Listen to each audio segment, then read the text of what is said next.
एक ऐसी स्थिति के बारे में सोचते हैं जहां मान लीजिए दो अलग अलग छात्र हैं।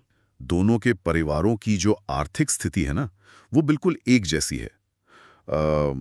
मतलब दोनों के माता पिता के बैंक खाते में हर महीने बिल्कुल समान वेतन आता है। अच्छा। लेकिन जब बात सरकारी व्यवस्था के लाभों की आती है तो नियम पूरी तरह से बदल जाते हैं। सिर्फ इसलिए क्योंकि एक छात्र के माता पिता सरकारी नौकरी में हैं और दूसरे के माता पिता किसी पीएसयू यानी सार्वजनिक क्षेत्र के उपक्रम या फिर किसी प्राइवेट कंपनी में काम करते हैं। एक को तो व्यवस्था का पूरा लाभ मिल जाता है और दूसरे को मतलब सीधे तौर पर बाहर का रास्ता दिखा दिया जाता है। ये देखने में एक ही देश के नागरिकों के बीच एक बहुत बड़ा विरोधाभास लगता है। हाँ, और ये कोई सैद्धांतिक पहेली नहीं है। मतलब दशकों तक ये भारत की प्रशासनिक व्यवस्था की एक बहुत ही कड़वी सच्चाई रही है। सही बात है। जब नीतियां समान होनी चाहिए लेकिन उन्हें लागू करने की जो व्याख्या है वो अलग अलग तरीके से की जाए तो पूरी व्यवस्था में ही एक गहरी दरार पैदा हो जाती है। ये एक ऐसा परिदृश्य है जहां सिर्फ प्रशासनिक सुविधा के लिए न्याय के जो मूल सिद्धांत है उन्हें ही नजरअंदाज कर दिया गया। और मार्च 2026 में भारत के सुप्रीम कोर्ट ने जो ऐतिहासिक फैसला सुनाया है ना, हाँ, वो फैसला बिल्कुल वो इसी दरार को भरने का एक बहुत बड़ा और निर्णायक कदम है। इस फैसले ने ओबीसी क्रीमी लेयर के निर्धारण से जुड़े उस पूरे भ्रम को तोड़ दिया है जो सालों से योग्यता और अधिकारों के बीच एक तरह से दीवार बनकर खड़ा था। और आज की इस विस्तृत चर्चा में हम इसी पूरी कानूनी और प्रशासनिक उलझन की गहराई में जाएंगे।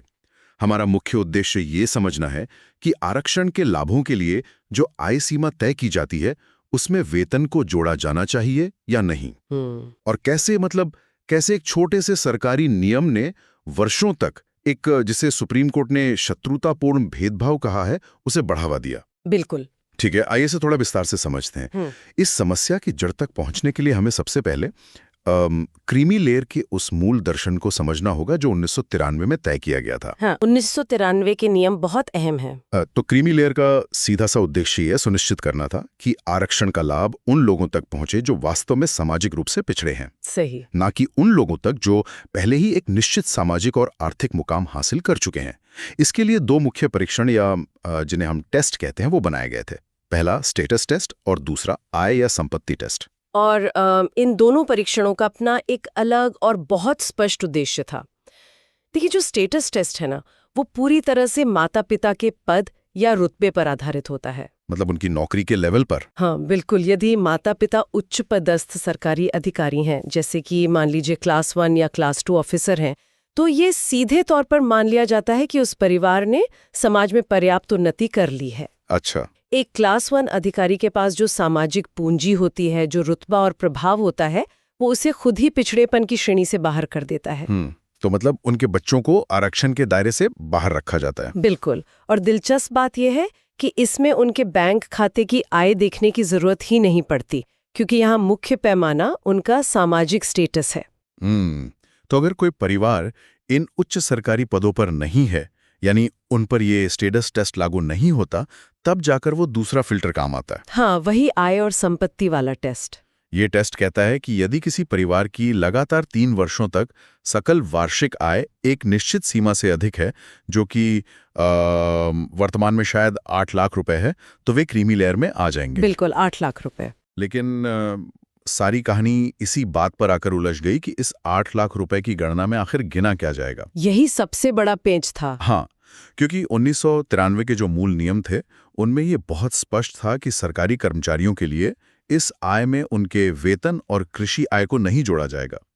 केवल जो व्यवसाय है या अन्य संपत्तियों से होने वाली आय है, बस उसी को गिना जाएगा। और यहाँ जो बात सबसे हैरान करने वाली है वो ये है कि कैसे एक स्पष्ट नीति के अभाव ने एक बहुत बड़ी समस्या खड़ी कर दी। अच्छा। हाँ, मतलब 1993 के नियमों के अनुसार सरकार को पीएसयू यानी जो पब्लिक सेक्टर अंडरटेकिंग्स है और बैंकों और निजी क्षेत्र के पदों की सरकारी पदों के साथ समतुल्यता यानी इक्विवेलेंस तय करनी थी। मतलब उन्हें आपस में कंपेयर करना था। बिल्कुल।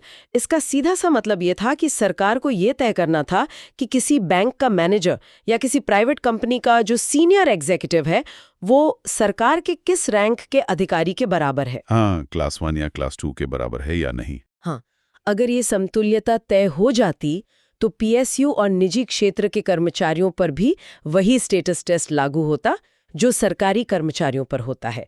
लेकिन विडंबना देखिए कि सरकार ऐसा कोई फॉर्मूला बनाने में पूरी तरह से विफल रही। सच में, मतलब इतने सालों में इतना बड़ा प्रशासनिक तंत्र ये तय ही नहीं कर पाया कि पदों की तुलना कैसे की जाए। हाँ, वो ऐसा कोई स्पष्ट नियम बना ही नहीं पाए। लेकिन अगर गहराई से देखा जाए तो सरकारी तंत्र और निजी क्षेत्र की संरचनाएं तो बिल्कुल अलग होती हैं ना। बहुत अलग होती है। सरकारी व्यवस्था एक बहुत ही सख्त पदानुक्रम या हायरार्की पर काम करती है, जहां पे कमीशन के हिसाब से सब कुछ तय होता है। बिल्कुल। वही दूसरी ओर निजी क्षेत्र में पदनाम और वेतन संरचनाएं बहुत गतिशील होती हैं। मतलब एक स्टार्टअप का डायरेक्टर और एक मल्टीनेशनल कंपनी का मैनेजर, दोनों की जिम्मेदारियां, उनका रुतबा और वेतन बिल्कुल अलग हो सकते हैं। हाँ, कोई सीधा मुकाबला है ही नहीं। तो शायद सरकार के लिए एक ऐसा फॉर्मूला बनाना सचमुच बहुत मुश्किल था जो इन दोनों अलग अलग दुनियाओं को एक ही तराजू पर तौल सके। मैं सहमत हूँ। ये कठिनाई अपनी जगह बिल्कुल जायज है। निजी क्षेत्र में ईसॉप्स होते हैं, वेरिएबल पे होती है और तेजी से प्रमोशन जैसी चीजें होती हैं जो सरकारी ढांचे में फिट नहीं बैठती। हाँ, लेकिन देखिए, समस्या ये नहीं है कि समतुल्यता तय करना मुश्किल था। असली समस्या वो शॉर्टकट है जो इस विफलता को छुपाने के लिए अपनाया गया। शॉर्टकट? कैसा शॉर्टकट? चूंकि पदों की तुलना नहीं हो पा रही थी, इसलिए कार्मिक और प्रशिक्षण विभाग, जिसे हम डीओपीटी कहते हैं, उन्होंने 2004 में एक पत्र जारी किया। अच्छा, 2004 में? हाँ, और इस पत्र में एक बहुत ही अजीब और मनमाना तर्क दिया गया। ये तय किया गया कि चूंकि हम पीएसयू और निजी कर्मचारियों के पदों की तुलना सरकारी पदों से नहीं कर सकते, इसलिए हम उनके बच्चों की आय सीमा में माता पिता के वेतन को ही जोड़ देंगे। अरे बाप रे!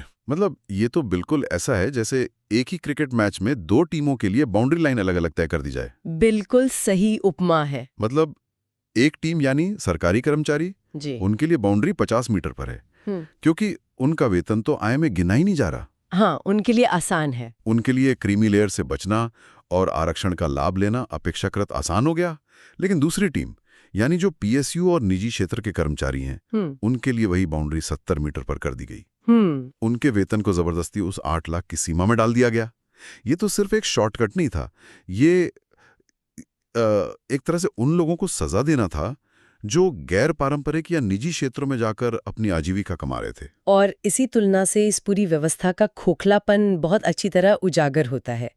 2004 के उस पत्र ने बुनियादी तौर पर एक ऐसा क्लास डिवाइड पैदा कर दिया जिसका कोई तार्किक आधार ही नहीं था। सही बात है। मतलब आप सोचिए, एक तरफ एक सरकारी क्लर्क है जिसका वेतन भले ही अच्छा हो, लेकिन उसे क्रीमी लेयर की आय में नहीं गिना जाएगा जब तक कि उसके पास व्यवसाय या संपत्ति से कोई अतिरिक्त बड़ी आय ना हो। और दूसरी तरफ एक पीएसयू कर्मचारी है जो उसी स्तर का काम कर रहा है, लेकिन उसका वेतन जुड़ने के कारण वो तुरंत 8 लाख की सीमा पार कर जाता है और उसका बच्चा सीधे आरक्षण के लाभ से वंचित हो जाता है। बिल्कुल। और यही वो बिंदु है जहां सर्वोच्च न्यायालय को हस्तक्षेप करना पड़ा। मार्च 2026 के इस ऐतिहासिक फैसले में सुप्रीम कोर्ट ने 2004 के डीओपीटी की इस व्याख्या को पूरी तरह से खारिज कर दिया। पूरी तरह से रद्द कर दिया। अदालत ने इसे शत्रुतापूर्ण भेदभाव या हॉस्टाइल डिस्क्रिमिनेशन करार दिया है। और कानूनी शब्दावली में ये कोई हल्का शब्द नहीं है। बिल्कुल नहीं, ये बहुत भारी शब्द है। इसका सीधा सा मतलब है कि ये सिर्फ कोई अनजाने में हुई गलती नहीं थी, बल्कि एक ऐसी नीति थी जो जानबूझकर एक समूह के खिलाफ काम कर रही थी। और जब कोई अदालत शत्रुतापूर्ण भेदभाव शब्द का इस्तेमाल करती है ना, तो वो सीधे तौर पर संविधान के अनुच्छेद 14 यानी समानता के अधिकार के उल्लंघन की बात कर रही होती है। आर्टिकल 14। समानता का सिद्धांत ये कहता है कि समान परिस्थितियों वाले लोगों के साथ समान व्यवहार होना चाहिए। अदालत ने पाया कि पीएसयू और निजी कर्मचारियों के बच्चों के साथ अलग व्यवहार करने का कोई भी तर्कसंगत आधार था ही नहीं। मतलब कोई लॉजिक ही नहीं था। बिल्कुल। ये एक मनमाना फैसला था जो सिर्फ इसलिए लिया गया क्योंकि प्रशासन अपना काम यानी समतुल्यता तय करने का काम ठीक से कर ही नहीं पाया था। तो फिर अदालत ने इसका समाधान क्या निकाला? अदालत ने स्पष्ट रूप से 1993 के उस पुराने कार्यालय ज्ञापन या ऑफिस मेमोरेंडम को वापस स्थापित कर दिया है, जिसमें साफ लिखा था कि वेतन और कृषि आय को क्रीमी लेयर की गणना में शामिल नहीं किया जाएगा। यहाँ बात सच में बहुत दिलचस्प हो जाती है। सुप्रीम कोर्ट ने अपने फैसले में एक बेहद तकनीकी लेकिन बहुत ही महत्वपूर्ण बात कही है कि आय का टेस्ट केवल एक अवशिष्ट फिल्टर या रेजिडुअल फिल्टर है। ये बहुत अहम पॉइंट है। अगर इसे बारीकी से समझा जाए तो ये पूरी बहस को ही एक नया रूप दे देता है।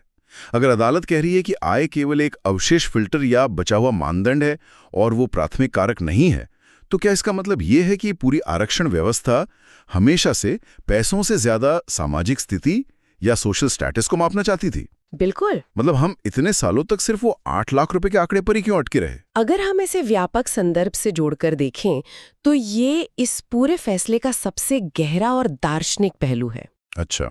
देखिए, भारत में आरक्षण का मूल आधार कभी भी केवल आर्थिक गरीबी हटाना नहीं रहा है।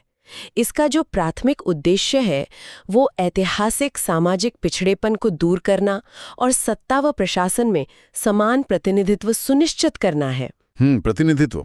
हाँ, तो जब अदालत आय को एक अवशिष्ट फिल्टर कहती है तो उसका सीधा अर्थ ये है कि सबसे पहले परिवार की सामाजिक स्थिति जांची जानी चाहिए, जो वो स्टेटस टेस्ट करता है। बिल्कुल।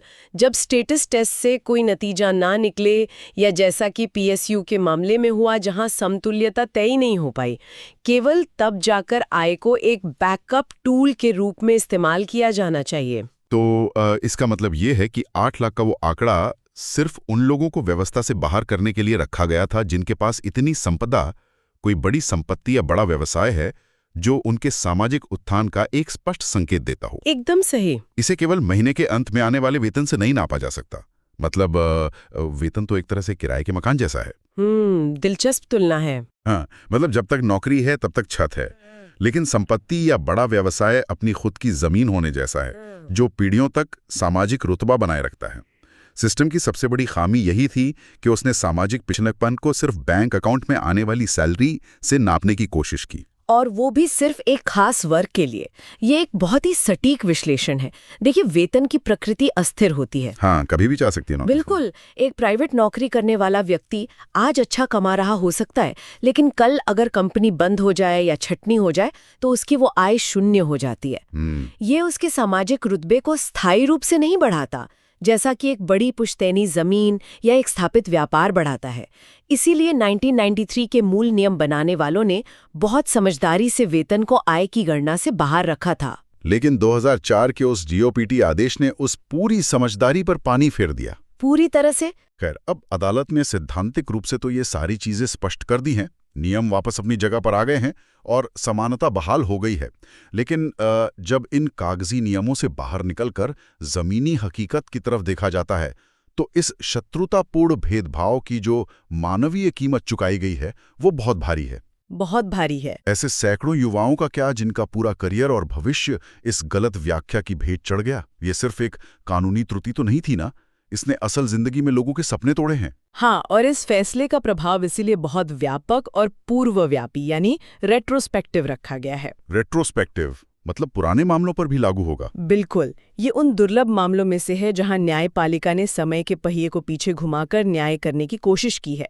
आपको बता दूं कि 2015 से अब तक के लगभग 100 सिविल सेवा उम्मीदवारों को इस फैसले से सीधी राहत मिली है। बाप रे, 100 उम्मीदवार! और ये समझना बहुत जरूरी है कि ये कोई मामूली बात नहीं है। सिविल सेवा परीक्षा देश की सबसे कठिन परीक्षाओं में से एक है। बिल्कुल है। इन उम्मीदवारों ने सालों मेहनत की, प्रारंभिक परीक्षा, मुख्य परीक्षा और इंटरव्यू पास किया, लेकिन जब उन्हें नियुक्ति मिलने वाली थी तब 2004 के उस गलत पत्र के आधार पर उनके माता पिता के वेतन को जोड़कर उन्हें क्रीमी लेयर में डाल दिया गया और पूरी व्यवस्था से बाहर कर दिया गया। हाँ। ये सोचना भी सहरन पैदा करता है। मतलब कोई अपनी योग्यता के बल पर सबसे कठिन परीक्षा पास करता है और फिर सिर्फ इसलिए उसका चयन रद्द कर दिया जाता है क्योंकि सिस्टम ये तय नहीं कर पाया कि उसके पिता की पीएसयू की नौकरी सरकारी ढांचे में कहाँ फिट बैठती है। कितनी बड़ी विडंबना है। एक युवा के जीवन के 10-10 साल इस कानूनी लड़ाई में बर्बाद हो गए। लेकिन अब अदालत ने इसे सुधारने के लिए जो कदम उठाया है वो भी अपने आप में अभूतपूर्व है। मैंने पढ़ा कि सुप्रीम कोर्ट ने अतिरिक्त पद या सुपरन्यूमररी पोस्ट्स बनाने का कड़ा निर्देश दिया है। ये सुपरन्यूमररी पोस्ट्स बनाने का निर्देश न्यायपालिका द्वारा उठाया गया एक बेहद असाधारण और कड़ा कदम है। ये काम कैसे करता है? देखिए, सामान्य परिस्थितियों में सरकारी पदों की संख्या तय होती है, लेकिन यहाँ अदालत ने सरकार को आदेश दिया है कि जिन लोगों को इस गलत नियम के कारण उनके सही रैंक या सेवा से वंचित कर दिया गया था, उन्हें समायोजित करने के लिए व्यवस्था में नई जगह बनाई जाए। अच्छा, मतलब एक्स्ट्रा पद बनाए जाएं। बिल्कुल।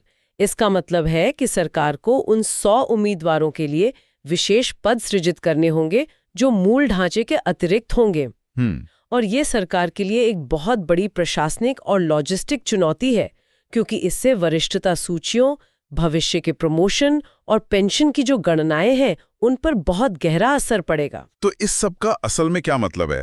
अगर एक उदाहरण दूं तो ये सुपरन्यूमररी पद बनाना बिल्कुल वैसा है जैसे किसी फुल हो चुके थिएटर में उन लोगों के लिए अलग से कुर्सियां लगाना जिनके पास बिल्कुल सही और वैध टिकट था। हाँ, जिन्हें गेट पे किसी गलत नियम की वजह से रोक दिया गया था। बिल्कुल।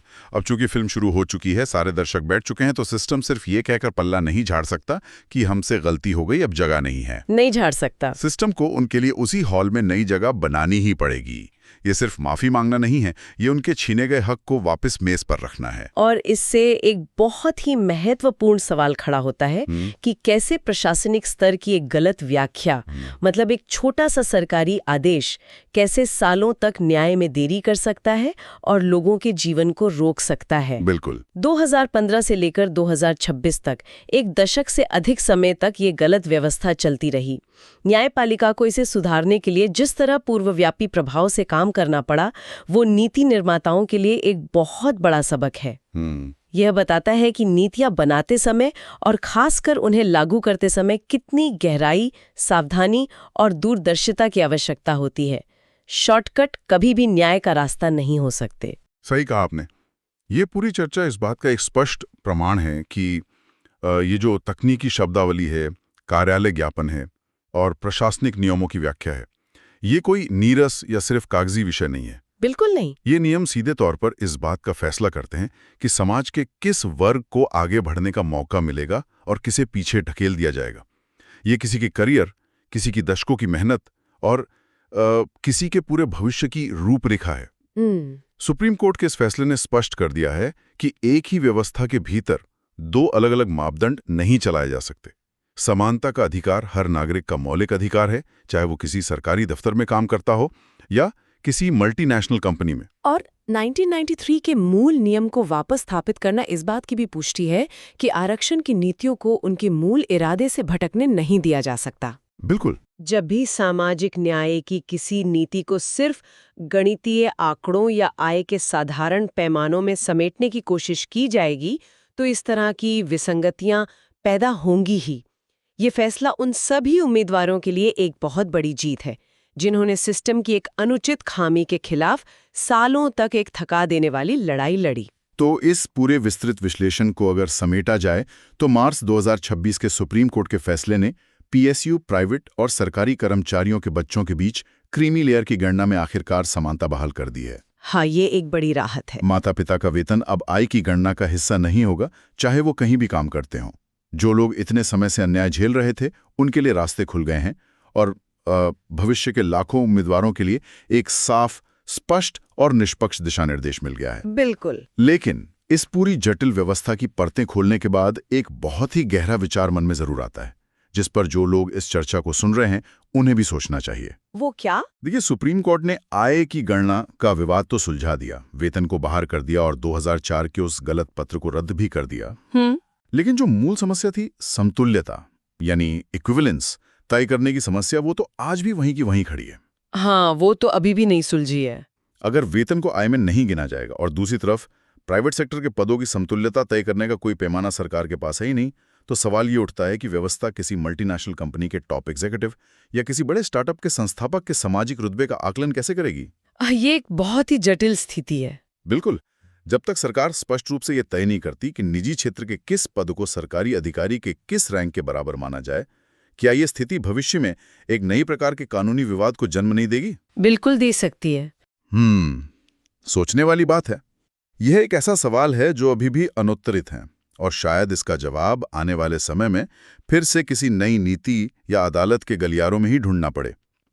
ये सोचने के लिए सच में एक महत्वपूर्ण विषय है कि सामाजिक न्याय की परिभाषाएं समय और अर्थव्यवस्था के साथ कैसे बदलनी चाहिए। बिल्कुल। इसी विचार के साथ आज की इस गहन चर्चा को यहीं विराम देते हैं। ज्ञान की इन परतों को खोलते रहें और हर नियम के पीछे के क्यों और कैसे को समझते रहें।